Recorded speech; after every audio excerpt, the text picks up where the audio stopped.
गुरुग्राम के प्रॉपर्टी व्यवसायी से यूपी के बुलडोजर गैंग का बदमाश मांग रहा था 10 करोड़ की रंगदारी, लेकिन पहुंच गया सलाखों के पीछे। कौन है ये बुलडोजर गैंग का बदमाश और कौन सा है ये बुलडोजर गैंग, दिखाएंगे आपको इस खबर में। नमस्कार, मैं हूं मन्नू मेहता और आप देख रहे हैं Gurugram news. Cyber city Gurugram के सेक्टर 65 थाना क्षेत्र के अंतर्गत एक व्यवसायी से एक बुलडोजर गैंग के सदस्य द्वारा रंगदारी मांगने का मामला सामने आया है।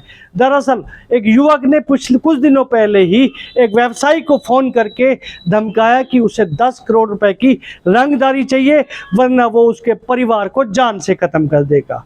व्यवसायी ने जब इस रंगदारी मांगने वाले बदमाश से गुहार लगाई कि उसके पास इतने पैसे नहीं है, तो बदमाश की दरियादिली देखो कि उसने 10 करोड़ से सौदा करते करते करते 40 लाख रुपए पर आ गया और ये धमकी दे डाली कि यदि आज वो देना चाहता है तो 40 लाख रुपए दे दे, वरना कल तक फिर से 2 करोड़ हो जाएंगे।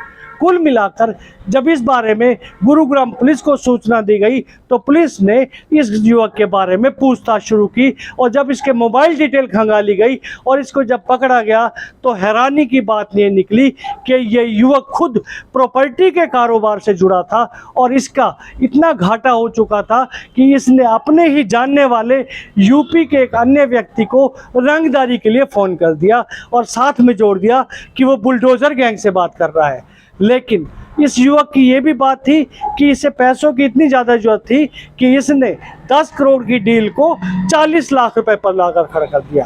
फिलहाल पुलिस ने यूपी के रहने वाले इस युवक मनोज को गिरफ्तार कर लिया है और इसकी हिस्ट्री खंगाली जा रही है। हालांकि प्रारंभिक पूछताछ में अभी तक इसका कोई आपराधिक इतिहास सामने नहीं आया है, बल्कि यही सामने आया है कि कर्ज के बोझ तले डूबे इस युवक ने इस तरह का कदम उठाया है। फिलहाल पुलिस इस बुलडोजर गैंग के बदमाश, जो कि अपने आप को कथित बदमाश बता रहा था, इस रिमांड पर लेकर इसके बारे में अन्य जानकारियां जुटाने का प्रयास कर रही है कि कहीं इसने किसी दूसरी घटनाओं में तो इसकी संलिप्तता नहीं है या इस तरह की वारदातों को ये पहले से तो अंजाम नहीं दे चुका है। एक सेक्टर 65 के इलाके में रहने वाले व्यक्ति को किसी अनजान व्यक्ति ने 10 करोड़ रुपए की फिरौती मांगी फ़ोन करके, पहले व्हाट्सएप के माध्यम से फिर वैसे, और वो बार बार उससे कॉल कर रहा था और उसने शिकायत की तो हमने सेक्टर 65 पुलिस स्टेशन में उसका केस रजिस्टर करके और इन्वेस्टिगेशन शुरू की गई। और during investigation within 24 hour हमने, हमारी क्राइम टीम सेक्टर 40 के इंचार्ज सब इंस्पेक्टर गुनपाल और सेक्टर 65 पुलिस स्टेशन की टीम ने मिलके वो जो व्यक्ति जिसका नाम इस सारे मामले में मनोज कुमार सामने आया है, उसको गिरफ्तार किया और उससे पूछताछ की तो उसने बताया कि मेरे को ये था, मैं भी प्रॉपर्टी का ही काम करता हूँ और मेरे को ये अंदाज़ा था कि इस आदमी के पास काफ़ी पैसा है और ये मैं इस तरह से अगर इसको धमकी दूँगा तो ये मेरे को काफ़ी मोटी रकम दे देगा। इसके चक्कर में मैंने ये फिरौती की कॉल की थी, इसको धमकाया था और मैं ये समझ रहा था कि ये मेरे को पैसे दे देगा। उससे पहले पुलिस ने मेरे को पकड़ लिया। मनोज नामक व्यक्ति को हमने गिरफ्तार करके और आज कोर्ट में प्रोड्यूस कर रहे हैं और आगे की इन्वेस्टिगेशन इसमें की जा रही है। क्या हिस्ट्री है सर मनोज की? पहले भी कोई आपराधिक इतिहास रहा है इसका? नहीं, अभी तक की जांच में इसका कोई पहले का तो कोई क्रिमिनल हिस्ट्री नहीं पाई गई, लेकिन अभी हम और पता कर रहे हैं और ये पहली बार बता रहा है कि मैंने पहली बार ऐसा काम किया है, लेकिन फिर भी इसका पूरी क्रिमिनल हिस्ट्री के बारे में पता किया जा रहा है।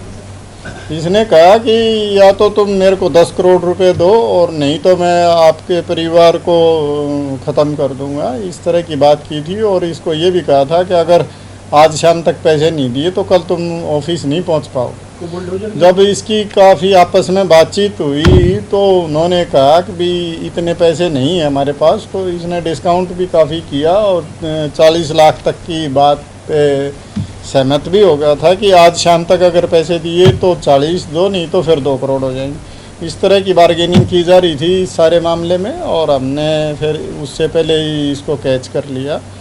इसने ये भी उसको कहा कि भी मैं यूपी के किसी बुलडोजर गैंग से संबंधित हूँ, तो वो सारी चीज़ें भी इसमें रही हैं, लेकिन ये किसी से संबंधित नहीं पाया गया पूछताछ में। ये अकेला ही इस तरह के, क्योंकि कर्ज था इसके ऊपर और इसलिए इसने ये व्यू रचना रची। कुल मिलाकर अपने लालच के लिए इस युवक मनोज द्वारा उठाया गया ये कदम इस पर भारी पड़ गया है। फिलहाल ये युवक सलाखों के पीछे पहुंच चुका है और इस समय ये दुआ कर रहा है कि किसी भी तरीके से वो इन सलाखों से बाहर निकले और फिर से अपनी ज़िंदगी को नए तरीके से शुरू करे। लेकिन इसका जो फिरौती मांगने का तरीका था वो ज़रूर इसके लिए कहीं ना कहीं भारी पड़ता नज़र आ रहा है। इस खबर के बारे में आप अपनी राय हमें कमेंट करके अवश्य दीजिएगा और इस खबर को ज़्यादा से ज़्यादा शेयर भी कीजिएगा ताकि ज़्यादा से ज़्यादा लोगों तक सही जानकारी सही समय तक पहुंच सके। नमस्कार।